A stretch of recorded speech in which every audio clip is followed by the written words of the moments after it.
Mohamed. Bonjour Ganola. Merci d'être avec nous aujourd'hui dans nos locaux. Donc tu es ici pour nous parler de ta société Tematix AM que tu as créée il y a 2 ans, filiale du groupe Natixis. Avant de rentrer dans le vif du sujet, est-ce que tu peux nous en dire un petit peu plus sur ton parcours? J'ai un parcours très classique, je suis diplômé de Grenoble École de Management. C'est d'ailleurs en école que j'ai découvert le milieu de la finance à travers une alternance. Et après j'ai travaillé dans différentes sociétés de gestion de portefeuille, ce qui m'a donné envie d'entreprendre et de co-créer Tematix Asset Management. Alors justement, est-ce que tu peux nous en dire un petit peu plus sur la création de Tematix AM? C'est d'abord une histoire d'hommes, 6 associés qui avaient une conviction commune qui est la suivante, qu'en définissant des thèmes de manière très claire, par exemple les 4 thèmes qu'on a déjà lancés en 24 mois, c'est l'eau, la sécurité, l'intelligence artificielle et la robotique, l'économie de l'abonnement. D'avoir des supports d'investissement qui soient basés sur ces thèmes, ça permet d'avoir un investissement et une vue sur le long terme et surtout la manière dont on le fait, on en reparlera peut-être, de manière responsable. Ça permet à nos investisseurs de donner beaucoup de sens à leur investissement. Quels sont vos objectifs pour 2021? Est-ce que vous envisagez peut-être la création d'un nouveau fonds, un développement à l'international? Quelles sont vos ambitions pour cette année? Comme je te le disais, on a déjà lancé 4 fonds basés sur 4 thèmes différents depuis 2 ans. On va bien entendu sur 2021 lancer de nouveaux thèmes. Je te propose de nous revoir pour t'en parler en temps et en heure. Mais surtout, sur les 2 dernières années, on a aujourd'hui un actif qui dépasse les 3,4 milliards d'euros. Donc ça, c'est les actifs qui nous ont été confiés par nos clients pour qu'on puisse les gérer. Ça s'est fait principalement à travers des investisseurs européens. L'idée sur 2021, en plus de continuer à honorer la promesse qu'on fait d'un point de vue des performances, pouvoir augmenter notre empreinte géographique en nous diversifiant avec des investisseurs ou en tout cas des épargnants asiatiques, moyen-orientaux ou américains.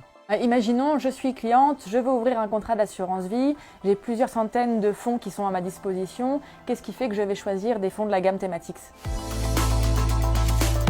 Tu choisirais des fonds de Tematix AM parce que tu comprendrais les thèmes qu'on développe, comme je te le disais, par exemple le thème très simple de la sécurité, et surtout c'est des thèmes qui te parlent aujourd'hui et tu vois la direction que prennent les sociétés ou en tout cas la direction que prend ce thème dans le temps. Le thème de la sécurité, c'est la sécurité des personnes, des sociétés et des gouvernements. Ça adresse à la fois le monde numérique, donc toute la partie connexion, achat en ligne, mais aussi le monde réel. La sécurité alimentaire, ce que tu manges, la sécurité dans nos mouvements, la sécurité dans nos lieux de vie, la sécurité dans notre lieu de travail. Donc tout ça pour te dire qu'on a des thèmes qui parlent beaucoup aux investisseurs. Donc c'est des thèmes dans lesquels toi tu vas te retrouver, dans lesquels beaucoup d'investisseurs vont se retrouver. Ça te permettra, de donner du sens à ton investissement, de le comprendre et surtout de t'exposer et d'investir de manière responsable. Mais je pense qu'on va parler d'ISR. On se rend compte aujourd'hui que les clients veulent de plus en plus investir dans des fonds qu'ils connaissent, tu le disais, qu'ils comprennent. On parle aussi aujourd'hui de fonds ISR, donc investissement socialement responsable. Est-ce qu'aujourd'hui vos fonds sont labellisés ISR? Est-ce que tu peux nous en dire plus? Toute notre gamme est labellisée ISR, déjà. Et ça a été surtout une volonté dès le départ des associés fondateurs de Tematix AM de porter la responsabilité, donc d'avoir dans notre philosophie d'investissement un pilier qui est dédié à l'investissement responsable. Ça s'est matérialisé dès les 6 premiers mois de la création de Tematix Asset Management par la signature des principes pour l'investissement responsable de l'ONU. Comme je te disais, toute la gamme est labellisée ISR et surtout, on a recruté un ESG spécialiste, donc Maïla, qui va venir appuyer l'ensemble des équipes de gestion pour aller plus loin dans notre approche et notre implémentation de l'investissement responsable. Si on regarde sur du long terme, Tematix dans 10 ans, qu'est-ce que c'est?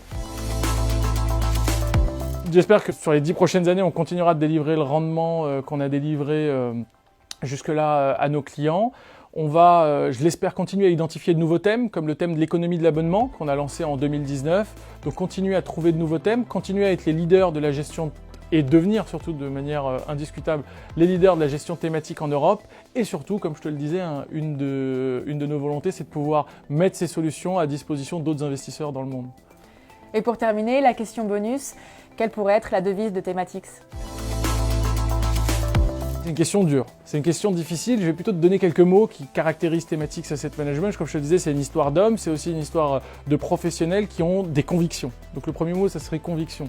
2, responsabilité. Je te le disais, c'est quelque chose de très important pour nous, d'avoir cette démarche responsable qui nous permet d'avoir en portefeuille des sociétés dont on a évalué les aspects et les impacts sur l'environnement, la société, et on a pu aussi regarder d'un point de vue de la gouvernance comment ça se passait. Conviction, responsabilité, et aussi on a décidé d'entreprendre pour tout ce que ça peut nous permettre en termes d'agilité. Donc les 3 mots qui nous caractérisent le mieux, à défaut de te donner une devise, ça serait la conviction, la responsabilité et l'agilité. Merci Mohamed. Merci Guénola.